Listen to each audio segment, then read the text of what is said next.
Hello everyone, कैसे हो आप सभी। स्वागत है आप सभी का UTalks by Meenakshi YouTube channel पर। जी हाँ, स्वागत है आप सभी का। So dear learners, Bihar eligibility test जो कि काफी समय से ये चर्चा का विषय बना हुआ है, तो यहाँ पर आज के इस मिनी सेशन में हम उसी के बारे में बात करने वाले हैं कि बिहार ये बीईटी एलिजिबिलिटी टेस्ट आखिर है क्या। इसमें हम सारे पॉइंट्स आज यहाँ पर देखेंगे, कौन इसके लिए एलिजिबल है, इसका सिलेबस क्या है, इसका पैटर्न क्या रहने वाला है, क्या आपको पढ़ना है, अदर राज्य वाले इसके लिए एलिजिबल है या नहीं, इस एग्जाम को दे सकते हैं नहीं, और इस एग्जाम को देने से क्या होगा, ये सारी चीजें हम आज के इस वीडियो में यहाँ पर कवर करेंगे। तो वीडियो को एंड तक जरूर देखिएगा।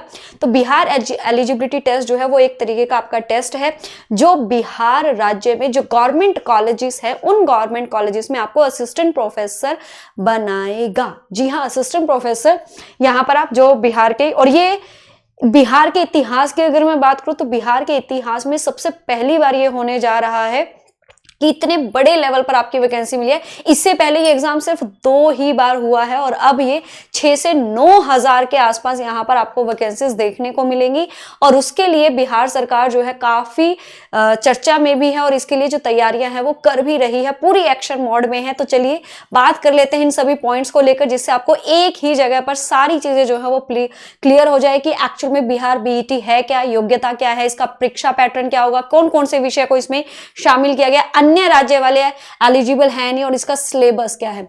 एलिजिबिलिटी की अगर मैं यहां पर बात करूं तो अगर कोई भी कैंडिडेट जिसने अपनी मास्टर डिग्री में 55% एग्रीगेट किया, यानी कि उसके पास मास्टर डिग्री है 55%, अगर आप जनरल कैटेगरी से और अगर आप रिजर्व्ड कैटेगरी से आते हो तो आपके पास 50% स्कोर अगर है तो आप इस एग्जाम के लिए एलिजिबल है, आप ये फॉर्म भर सकते हैं डेफिनेटली। उसके बाद एलिजिबिलिटी के बाद हमारा दूसरा पॉइंट आता है एग्जाम पैटर्न।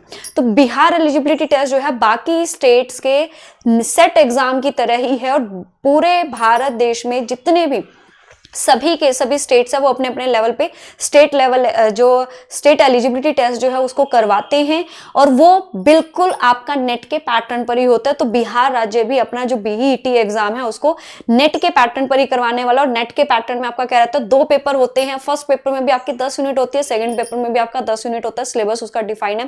पहले पेपर में आपके 50 क्वेश्चन आते हैं, एक क्वेश्चन 2 नंबर का अगर आपके ठीक कर रहे हो तो 100 नंबर का हो जाएगा। पेपर 2 में आपके टोटल जो आपका सब्जेक्ट रिलेटेड होता है, ये आपका सब्जेक्ट कंसर्न है, जो जिसमें भी आपकी मास्टर है उससे 100 क्वेश्चन आएंगे, 2 नंबर का एक क्वेश्चन होगा, टोटल 200 मार्क्स।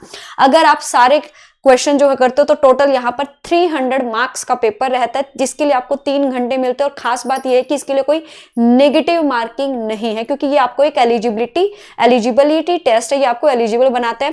तो अगर आप सही करोगे तो आपको 2 मार्क्स मिलेंगे, गलत करोगे तो कोई नेगेटिव मार्किंग नहीं है। वैसे जो नेट एग्जाम है एट प्रेजेंट आपका ऑनलाइन मोड में हो रहा है, कंप्यूटर बेस्ड हो रहा है, लेकिन जो बीईटी एग्जाम है ये आपका ऑफलाइन में ही होगा, पेन पेपर मोड में होगा। उसके बाद नेक्स्ट पॉइंट अगर सिलेबस की बात करूं तो सिलेबस आपका सेम टू सेम जैसे नेट का सिलेबस है, जो आपका नेट की ऑफिशियल यूजीसी नेट की ऑफिशियल वेबसाइट है वहां पर आपका सब्जेक्ट वाइज गिवन है, तो सेम ऐसे ही आपका भी यही सिलेबस रहेगा। उसमें कोई बहुत ज्यादा चेंज आपको देखने को नहीं मिलेगा। जब भी ये वैकेंसी का ऑफिशियल जो नोटिफिकेशन जारी हो जाएगा आप देख लीजिएगा, इसमें वही आपको सेम टू सेम जो है सिलेबस देखने को मिलेगा जो यूजीसी नेट का सिलेबस है। तो अगर आपने अभी तक इसके लिए तैयारियां शुरू नहीं की हैं तो इसके लिए तैयारियां जो है वो करना आप शुरू कर दीजिए, नेट के सिलेबस को पढ़ना शुरू कर दीजिए। अगर आप बिहार के राजकीय महाविद्यालयों में असिस्टेंट प्रोफेसर बनने का ख्वाब जो है वो देख रहे हो, उसको हकीकत में बदलने के लिए सरकार जो है एक्शन मोड में आ चुकी है। तो सिलेबस जो है काफी वास्ट होता है नेट का, तो उसको पढ़ना आप शुरू कर दीजिए, तैयारी कर दीजिए। अब बात आती है अदर स्टेट्स की, तो अदर स्टेट्स वाले भी बिहार राज्य में इस वैकेंसी के लिए एलिजिबल हैं, बिल्कुल है, अगर आपके पास मास्टर डिग्री है 55% के साथ। लेकिन बात आपको यहाँ पर ध्यान में रहेगी, क्योंकि बिहार राज्य में जो TRE 1 है, TRE 2 है, TRE 3, उनके लिए काफी सारे यहाँ पर आपको चेंजेस देखने को मिल ही रहे हैं। उन सभी में दूसरे राज्य के जो स्टूडेंट है उन्होंने भी एग्जाम दिया और वो लगे भी हुए हैं, लेकिन अब TRE 4 में आपका डोमिसाइल जो है यहाँ पर है। तो यहाँ पर मेन बात यही है कि जो बिहार राज्य के कैंडिडेट हैं उनको डोमिसाइल का फायदा जरूर मिलेगा, यानी कि अगर कोई दूसरा कैंडिडेट हरियाणा से है, पंजाब से है, राजस्थान से है, MP से है या फिर उत्तर प्रदेश से है, तो वो इस एग्जाम के लिए जनरल कैटेगरी में ही काउंट होगे। अगर आप यूपी में, हरियाणा में ओबीसी हो या रिजर्व्ड कैटेगरी से हो तो आप यहाँ पर बिहार राज्य में इस एग्जाम के लिए आप क्या रहने वाले हो, जनरल कैटेगरी में ही आपको काउंट किया जाएगा। तो एक तरीके से अदर राज्य वाले भी अप्लाई कर सकते हैं, लेकिन आपको जनरल कैटेगरी में ही यहाँ पर काउंट किया जाएगा। उसके बाद अगर हम यहाँ पे सब्जेक्ट्स की बात करें तो टोटल यूजीसी नेट जो है वो आपका 81 सब्जेक्ट्स में होता है, लेकिन यहाँ पर जो बिहार एलिजिबिलिटी टेस्ट होगा वो आपका, इन्होंने अपने ड्राफ्ट में साफ तौर पे बताया कि हम 52 सब्जेक्ट्स में यहाँ पर आपका जो है ये एग्जाम कंडक्ट करेंगे, जिसमें से आपके जो मेजर जो बड़े बड़े सारे सब्जेक्ट है वो सारे आपके उसमें शामिल है, जैसे कि Urdu, Farsi, Sanskrit, Maithili, Hindi, English, history, geography, ancient history, home science, political science, commerce. इसके अलावा और भी हमारे टोटल 52 सब्जेक्ट्स में आपका ये जो है एग्जाम रहने वाला है। सिलेबस की बात करूं तो सिलेबस देखिए यहाँ पर आपका क्या रहेगा।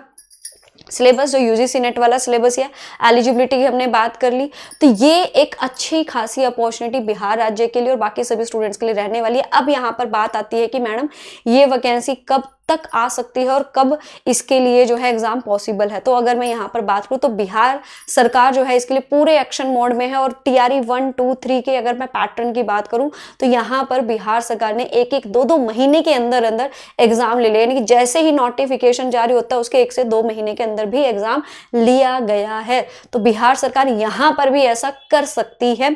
तो जितने भी स्टूडेंट्स बीईटी एग्जाम के लिए अपना ये सपना देख रहे हैं कि हम बिहार के राजकीय महाविद्यालयों में असिस्टेंट प्रोफेसर बन सके, तो वो अभी से अपनी जो तैयारियां है ना उसको शुरू कर दीजिए, क्योंकि अगर मान लीजिए अप्रैल तो देखो अभी आने ही वाला है, तो अप्रैल में अगर नोटिफिकेशन भी आता है तो आप लोग का मतलब जो 2 मई जून, मतलब वैसे तो यूजीसी नेट एग्जाम आपका 2 बार होता है, जून में और दिसंबर में, तो जून से पहले तो मुझे नहीं लगता कि एग्जाम जो है यहाँ पर होगा, लेकिन जून के बाद आप लोग का जो है एग्जाम ये इसका हो सकता है। तो सभी स्टूडेंट्स अपनी तैयारी यहाँ पर करना शुरू कर दीजिए, ताकि कल को किसी भी टाइम अगर नोटिफिकेशन आता है और कभी भी एग्जाम डेट होती है तो आपकी तैयारी हो।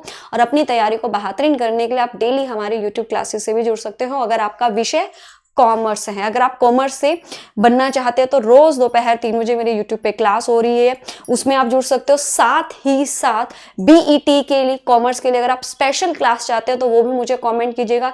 स्टिल अगर आपको कोई और डाउट हो, कोई भी क्वेरी हो, कुछ भी अगर आपको इस वैकेंसी के रिगार्डिंग पूछना हो तो भी आप कमेंट कीजिएगा, मैं आपको रिस्पॉन्स जरूर करूंगी, रिप्लाई जरूर करूंगी। और इस तरह की अपडेट्स के लिए जुड़े रहिए एजुटॉक्स बाय मीनाक्षी यूट्यूब चैनल के साथ। और अगर आप फर्स्ट टाइम हमारे चैनल पर आए हो तो चैनल को सब्सक्राइब जरूर कर लीजिएगा। So thank you so much, bye bye, take care, सभी को राधे राधे।